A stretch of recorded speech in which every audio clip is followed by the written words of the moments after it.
वाणी को समाप्त देता हूं। धन्यवाद, शुक्रिया। श्री रविशंकर प्रसाद।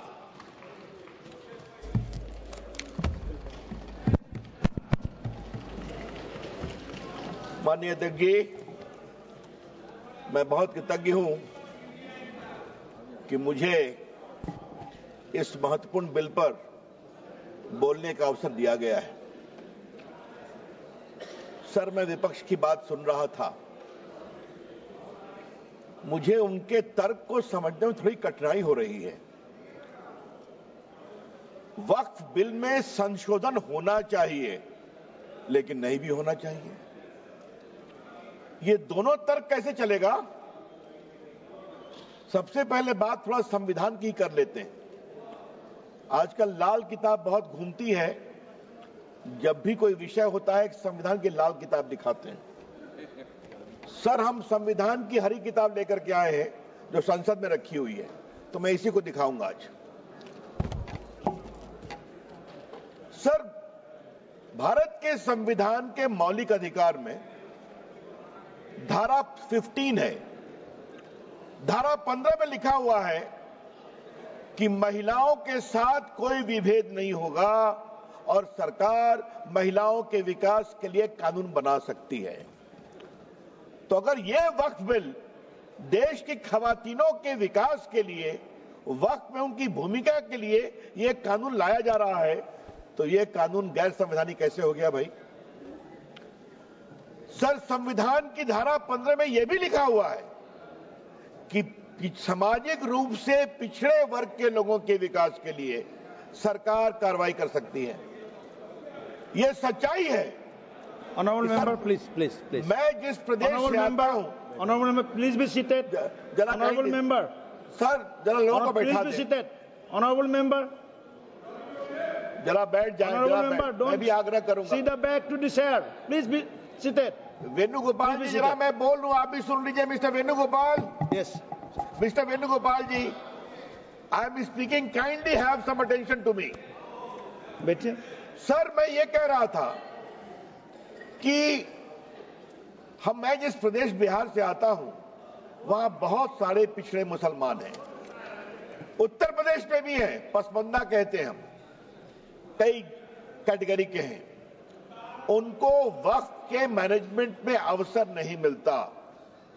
और अगर संविधान की धारा 15 के आलोक में इस बिल में इस बात का प्रावधान किया जा रहा है कि पिछड़े मुसलमानों को भी वक्फ में जगह दी जाएगी, उनको जगह दी जाएगी, तो परेशानी क्यों है इनको? और सर, जहां तक सर सवाल है सर, मैं ये बताना चाहता हूं कि संविधान की दुहाई का जवाब मैं संविधान से ही दे रहा हूं। ये वक्फ में जो संशोधन हो रहा है, वो मौलिक अधिकार की धारा 15 में उसकी अनुमति मिलती है। अब सर, धारा 25 की बात की गई सर।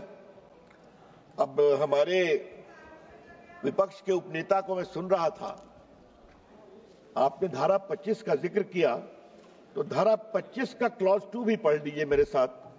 सर, मैं आपके सामने पढ़ना चाहता हूं। Nothing in this article shall affect the operation of any existing law or prevent the state from making any law regulating or restricting any economic, financial, political or other secular activity which may be associated with the religious practice। तो अगर वक्फ की जमीन बर्बाद हो रही है, अगर वक्फ की जमीन लूटी जा रही है, अगर वक्फ की जमीन हड़पी जा रही है, तो संविधान की धारा 25 यह अधिकार देता है कि कानून बन सकता है। तो कृपया करके कोई, अगर आप धारा संविधान की कोट करते हैं, तो पूरी की पूरी कोट करें। सर, मैं प्रावधानों पे आने के पहले एक और बुनियादी बात उठाना चाहता हूं। वक्फ के माने क्या है सर? माननीय मंत्री जी ने विस्तार से बताया है। Waqf is not a religious body. Waqf is just a statutory body. वो कोई धार्मिक संस्था नहीं है, वो सिर्फ एक वैधानिक संस्था है। सर दूसरा सवाल आएगा सर। अच्छा, आप अपनी पारी का इंतजार करिए ना। You are a very eloquent speaker, I know, wait for your turn. Sir इसी से एक और सवाल उठता है सर, मुतवल्ली की क्या भूमिका होती है? आज मैं चाहता हूं इस बात को सदन में रखूं और सदन के माध्यम से देश में जाए। सर मुतवल्ली को सिर्फ मैनेजर बोलते हैं सर, और ये मैं नहीं बोल रहा हूं, मैं इस्लामिक लॉ के एक बहुत बड़े scholar Mulla law of Mohammedan law, इस किताब के मैं 3 लाइन कोट करूंगा sir. Mulla principle of Mohammedan law, M Hidayatullah जो भारत के पूर्व मुख्य न्यायाधीश थे, उन्होंने इसको रिवाइज किया था सर, बहुत बड़े जूरिस्ट थे। और मैं इसके सिर्फ एक पैराग्राफ को पढ़ूंगा सर।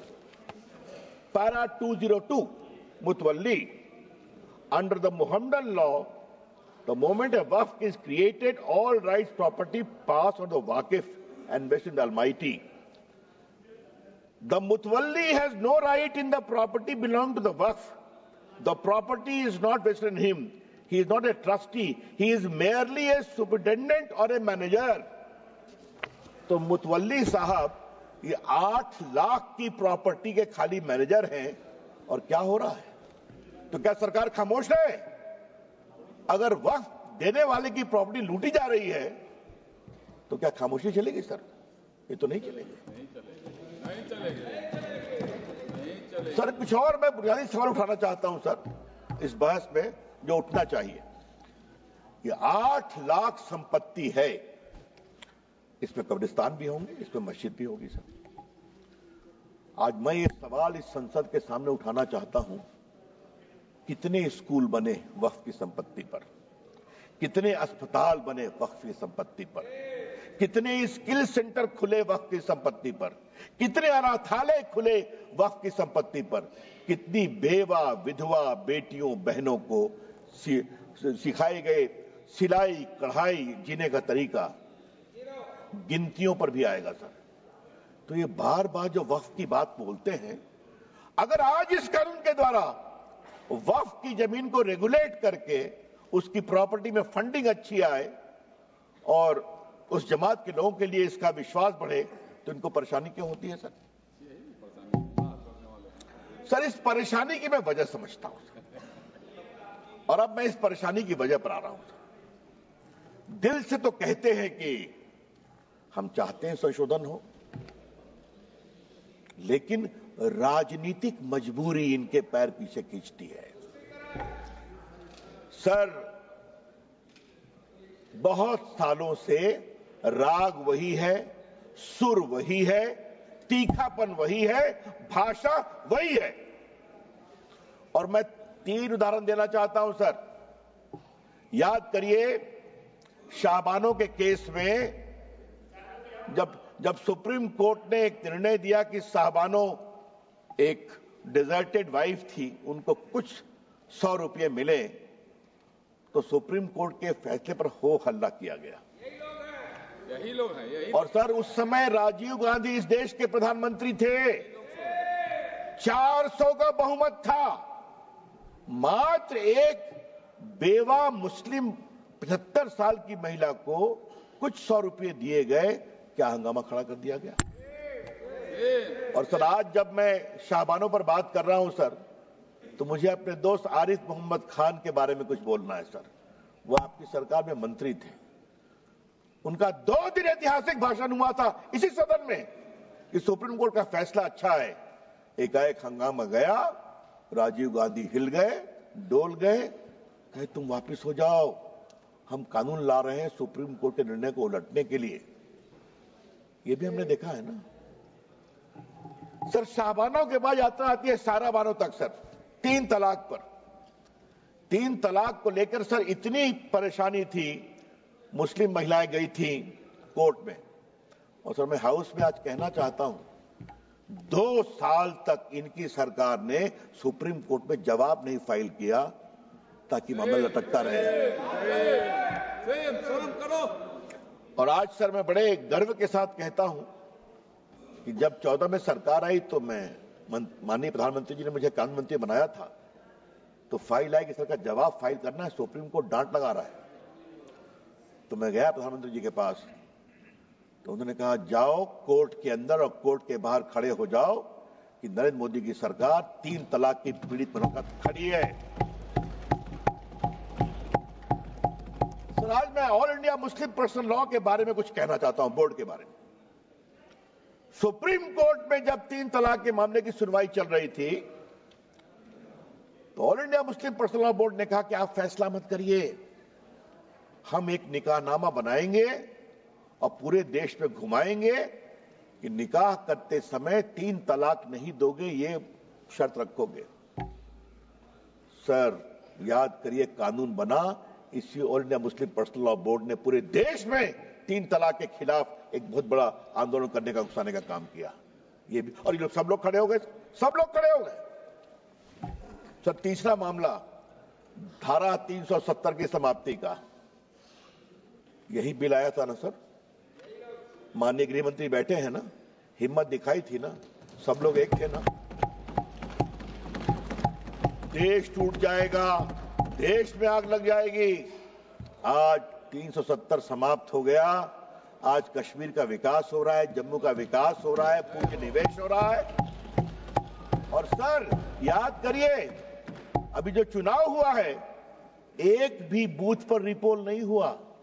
जो उमर अब्दुल्ला की सरकार बनी है, जहां पाकिस्तानी झंडे लहराते थे, आज वहां लाल चौक में तिरंगा लहराता है और भारत माता की जय बोलते हैं। सर, ये बात मैं क्यों बोल रहा हूं? सर, ये बात मैं क्यों कह रहा हूं? सर, मैंने 86 से 20 तक की कहानी बताई। स्वर वही है, सुर वही है, तलखी वही है, चाहे संशोधन लाओ वक्फ में, चाहे लाओ 370 में। तो हम ये भी कहना चाहते हैं कि अब ये नहीं चलेगा, और बड़ी जिम्मेदारी से कहना चाहता हूं। सर, एक सवाल उठाने की इच्छा होती है, वोट बैंक के लिए देश कहां तक जाएगा? क्यों जाना चाहिए? सर, आप याद करिए, मैं कहना चाहता हूं, सीए पर क्या क्या तूफान खड़ा किया गया। आप जो बाहर से हिंदू थे, सिख थे, क्रिश्चियन थे, उनको भारत लाया गया, उसका कोई असर हिंदुस्तान के मुसलमानों पर नहीं था, फिर भी तूफान खड़ा किया गया। और आज फिर खड़ा करने की कोशिश की जा रही है। सर, अच्छा जरा आप शांत। अरे धर्मेंद्र जी, कभी तो हमको सुन लिया कीजिए, अखिलेश जी सुनते हैं, आप नहीं सुनते, यही समस्या है। सुनिए सर, इससे जुड़ा एक और बड़ा सवाल है सर, और वो सवाल मैं उठाना चाहता हूं। मुस्लिम जमात इस देश के लोग हैं, जितना हिंदुओं का उतना आपका है, कोई शक नहीं है। लेकिन मुस्लिम जमात के आदर्श कौन होंगे? क्या मुस्लिम जमात के आदर्श वोटों की दलाली करने वाले, सौदागरी करने वाले होंगे? अगर ये है तो ये देश को स्वीकार नहीं होगा। हम बहुत विनम्रता से कहना चाहते हैं, मुस्लिम समाज के आदर्श होंगे मौलाना अबुल कलाम आजाद, डॉक्टर एपीजे कलाम, अब्दुल हमीद, अशफाकुल्ला खान, रसखान, कबीर, मलिक मोहम्मद जैसी। जब मोहम्मद शमी फास्ट बॉलिंग करके आउट करता है, पूरा देश ताली बजाता है। और जब सानिया मिर्जा टेनिस में भारत का नाम ऊंचा करती है, हम सभी खुश होते हैं। ये तय करना पड़ेगा। हमें लगा था कि 25-30 साल के बाद वोटों की सौदागरी कुछ बंद होगी, लेकिन अभी तक बंद नहीं है। कभी तो आप लोग निकलिए उससे बाहर। ये देश बदल रहा है और उनकी संख्या देख रहे हैं। कांग्रेस कहां थी, कहां चली आई? अखिलेश जी, देखिए आप। और सर, एक बात और मैं आज बताना जरूरी है सदन के स्मृति के लिए। राजीव गांधी को 400 सीट मिली, शाहबानों में वो इन लोगों के सामने झुके। उसके बाद आज तक कांग्रेस को बहुमत नहीं मिला। याद करिए आप, देश की हवा कहां बह रही है, समझिए अखिलेश बाबू। और हमको आप इतना आलोचना करते हैं, नरेंद्र मोदी जी को एक बार पूर्ण बहुमत मिला, दूसरी बार पूर्ण बहुमत मिला। आप लोगों ने संविधान का कुछ मिसलीड करके धोखाधड़ी करके यूपी में कुछ गड़बड़ किया, जनता को समझ में आ गया तो हरियाणा जिता दिया, फिर आपके महाराष्ट्र जिता दिया, फिर दिल्ली जिता दिया और अब बिहार भी जिताने वाले, निश्चित रहिए आप।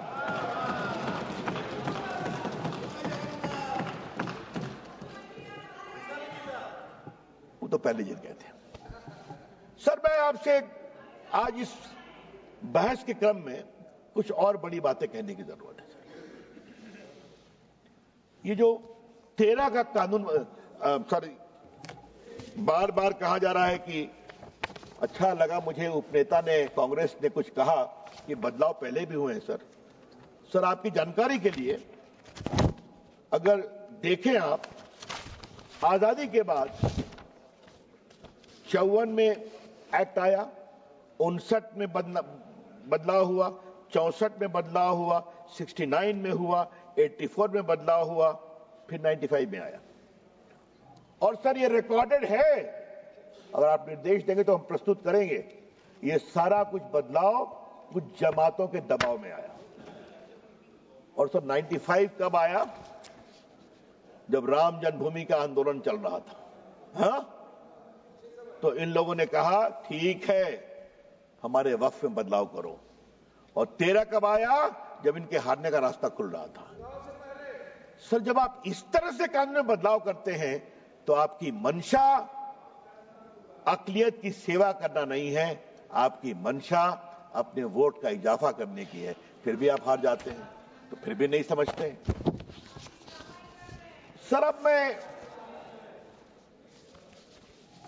इसकी आवाज मैं सुन रहा हूं, अपने प्रदेश की है क्या? चलिए, आपके मित्र की बेटी आपके मित्र की बेटी। सर, अब मैं कुछ संपत्ति पर आता हूं। ये 8 लाख संपत्ति है, दुनिया की सबसे बड़ी संपत्ति है सर। और सर, मुतवल्ली उसको मैनेज करता है। मैंने दिखा दिया, वो मैनेजर है। मैनेजर की अकाउंटेबिलिटी होती है कि नहीं? और सर, मैं पटना साहिब का सांसद हूं सर। हमारे क्षेत्र में गर्दनी बाग में सर एक सरकारी जमीन पर तालाब है जहां लोग छठ में अर्घ देते हैं सर।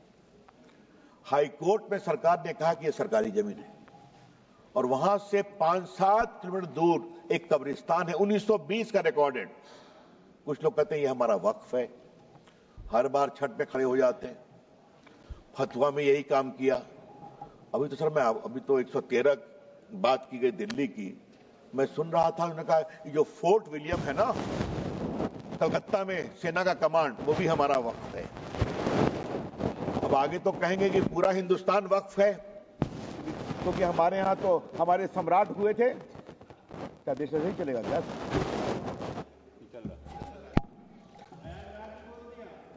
अरे प्रयागराज में बोला, भोपाल में बोला, कहां नहीं बोला, मुंबई में बोला, जहां चले जाइए। सर, ये देश ऐसे नहीं चलेगा। और मैं माननीय मंत्री से आग्रह करूंगा, एक बार सदन को विस्तार से बताएं जिस तरह से वक्फ का दावा किया गया, उसका दावा करने वाले कौन थे। और थोड़ा गहराई में जाएंगे, हम लोग भी देश घूमते हैं, तो मैनेजर साहब की बिल्डर से सांठगांठ हो गई और वहां पर बिल्डिंग खड़ी हो जाती है। ये सच्चाई नहीं है क्या? वक्फ इसके लिए नहीं होता है। इसलिए ये पूरा बदलाव सर जरूरी है सर। सर, मैं एक बात और कहना चाहता हूं इस कानून के संदर्भ में, लेकिन उसके पहले सर हम एक बिहार के बड़े वरिष्ठ नेता को भी कोट करना चाहेंगे। और सर, आपसे मैं आग्रह करूंगा, उनका नाम मैं बाद में पढ़ूंगा, लेकिन मैं चाहता हूं कि उनकी बड़ी विद्वता भरी टिप्पणी थी सर, वो सदन के सामने आनी चाहिए सर, वो बहुत जरूरी है। वो उस समय सर पार्लियामेंट में थे और उन्होंने कहा था कि पूरा लूट लिया है, पटना में भी लूट लिया है, एकदम वक्फ का कानून होना चाहिए। और सर, वो नेता जो थे, जो उन्होंने ये बात कही सर, वो हमारे बिहार के पूर्व मुख्यमंत्री लालू प्रसाद जी थे। तो मेरे पास उनका कोट है, अगर आप कहेंगे तो निकाल के पढ़ दूंगा। हाँ अच्छा, हाँ अच्छा, मैं लेकर दूंगा। सर किसने नहीं विरोध किया? और आज मैं विपक्ष को एक ही बात कहना चाहता हूं, कुछ तो दिल में झांकिए आप। Sir I will take 5 minutes, I will conclude. कुछ तो दिल में झांकिए आप कि अगर वक्फ की संपत्ति की लूट हो, हम खामोश रहें? इसको सख्त करना बहुत जरूरी है। सर एक बात उन्होंने बार बार कही कि पहले हाईकोर्ट को भी पावर था। High court did not have any direct power. High court चाहे तो कॉल फॉर कर सकता है या कोई कंप्लेन कर सकता है। लॉ में कोर्ट जाना मना था और ट्राइब्यूनल ने कैसे कैसे काम किया ये भी आप जानते हैं। तो आज यहां पर कोर्ट में भी आप जा सकते हैं और मैं माननीय मंत्री जी को सलाह दूंगा। मैं 2-3 ट्राइब्यूनल की कहानी जानता हूं। कृपया करके ट्राइब्यूनल ठीक ठाक चले, सिर्फ सेटिंग गेटिंग नहीं हो। यह भी बहुत जरूरी है कि ट्राइब्यूनल में ईमानदारी से फैसला होना चाहिए। सर मैं आपसे इसलिए कहता हूं कि जो बार बार आज कह रहे हैं, मैं इनसे एक सवाल पूछूंगा। मैं चाहूंगा कांग्रेस के जवाब दे इसको। आज क्रिश्चियन समाज क्यों दुखित है कि वो चाहते हैं वक्फ में बदलाव हो? पूरे भारत के क्रिश्चियन समाज, केरला के क्रिश्चियन समाज, the Christian community and the churches are very very disturb by the encroachment of their property under the garb of Waqf. तो उनको लगता है बदलाव जरूरी है। अखिलेश जी आपको भी कभी सोचना ही पड़ेगा, कभी आपको भी सोचना ही पड़ेगा। हा? जिस तरह चल रहा है, उत्तर प्रदेश में भी बहुत से क्रिश्चियंस हैं आपके लखनऊ के आसपास, मालूम है ना आपको? अच्छा चलिए सर, 2-3 बिंदु बस देके अपनी मैं बात समाप्त करूंगा। सर नंबर 1, आप इस बिल का विरोध करते हैं तो क्यों करते हैं? इसका जवाब नहीं दे रहे। और मैं चाहूंगा सब लोग मेरी बात पर जवाब दें कि आपको इस बिल से क्या परेशानी है। नंबर 2, क्या आप चाहते हैं कि वक्फ की प्रॉपर्टी हड़पने, लूटने, दलाली, बिचौलियों के बीच में रहे या गरीबों के लिए काम में आए, पसमंदा मुसलमानों के लिए काम में आए, बेटियों के लिए काम में आए? ये उसके लिए रास्ता खोलता है। और सर तीसरी बात, इस बिल में बड़े बड़े नामी गिरामी मेंबरान पार्लियामेंट, जूरिस्ट, रिटायर्ड जजेस, महिलाएं, सिविल सोसाइटी सब आके देखने वाली हैं। तो आपको शर्मिंदगी किस बात की है? सर एक बात मैं विनम्रता से कहूं, परेशानी किस बात की है? मैनेजर साहब के ऊपर कंट्रोल नहीं होना चाहिए, मुतवल्ली के ऊपर कंट्रोल नहीं होना चाहिए। तो ये नरेंद्र मोदी जी की सरकार है। इसी all India personal law board ने क्या कहा अभी, जब आपके इफ्तार में नहीं जाएंगे, मैं नाम नहीं लूंगा, संजय जायसवाल समझ रहे हैं मैं क्या कहना चाह रहा हूं। कहा था इन लोगों ने क्या इफ्तार में नहीं जाएंगे, आपको बुलाएंगे भी नहीं। तो मैं उनसे बड़ी विनम्रता से कहूंगा, आपके वो दिन लट गए जब आप वीटो लगाते थे। ये नरेंद्र मोदी जी की सरकार है, विकास के लिए हर काम करेगी। और बस सर एक अंतिम बात कह के अपनी बात समाप्त कर रहा हूं, बस एक पॉइंट। हमारे ऊपर इन्होंने बहुत आरोप लगाया, एक लगाते हारते जा रहे हैं, फिर भी भाषा वही है। लेकिन सर मैं एक बात कहूं, अगर नरेंद्र मोदी की सरकार कहती है सबका साथ, सबका विकास, सबका प्रयास, तो ये बात को हमें गर्व है। अगर गैस दिया तो क्या हिंदू मुसलमान में कोई फर्क किया? अगर शौचालय बनाया तो कहा हिंदू मुसलमान में फर्क करना है? अगर सड़कें बनी तो क्या ये कहा कि मुस्लिम गांव से सड़क नहीं जाएगी? वोट दो या न दो, हम जब सत्ता में हैं तो पूरे हिंदुस्तान को एक नजर से देखेंगे। सर जिस प्रदेश से हम आते हैं, जहां से गिरिराज जी भी आते हैं, वहां एक बहुत बड़ा चलता है मामला सर, इनने सड़क मत बना ही, यहां वोट ना मिल रही है ना? ये हम नहीं करते, हम सबको एक नजर देखते हैं, वोट दो या न दो।